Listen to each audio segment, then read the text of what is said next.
अस्सलाम वालेकुम। हमारा कराची में आपको खुशामदीद कहते हैं। रमज़ान मुबारक की आमद तकरीबन हो चुकी है और इत्तेफाक हुआ कुछ दिनों कबल चावला मार्केट जाने का। जब वक्त इशा का हुआ तो मस्जिद का रुख किया और बेहतरीन इनिशिएटिव मस्जिद इंतज़ामिया की जानिब से देखने को मिला। जैसा कि हम जानते हैं कि कराची में खुलेआम असली के ज़ोर पर लोगों को ज़दोकोब करके इनके कीमती असासों से महरूम किया जाता है।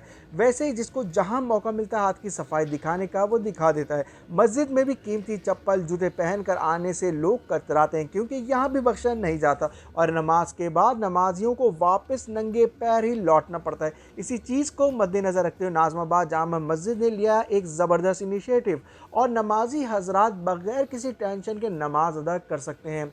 मस्जिद आने के बाद अपने कीमती जूते चप्पल लॉक करके की को अपने पास रखकर नमाज की अदायगी सुकून से कर सकते हैं और बाद में अनलॉक करके अपने चप्पल जूते खुशी खुशी वापस ले जा सकते हैं, मगर की को वापस लॉक के साथ छोड़ना होगा ताकि दूसरे नमाजी भी इस्तेफादा उठा सकें। ये एक छोटा सा इनिशिएटिव यकीनन कीमती जूतों के महरूम होने से बचाता है और जहां तमाम मस्जिद इंतजामिया जूतों के लिए सेपरेट प्लेसेस बनाते हैं, वहीं इस तरह के बॉक्सेस को बनाने का इकदाम किया जाए तो तमाम ही मसाजिद के नमाजी बगैर खौफ के अच्छे से नमाज अदा कर सकते हैं। मिलते हैं अगली वीडियो में। चैनल बनाए तो सब्सक्राइब करना नहीं भूलिएगा।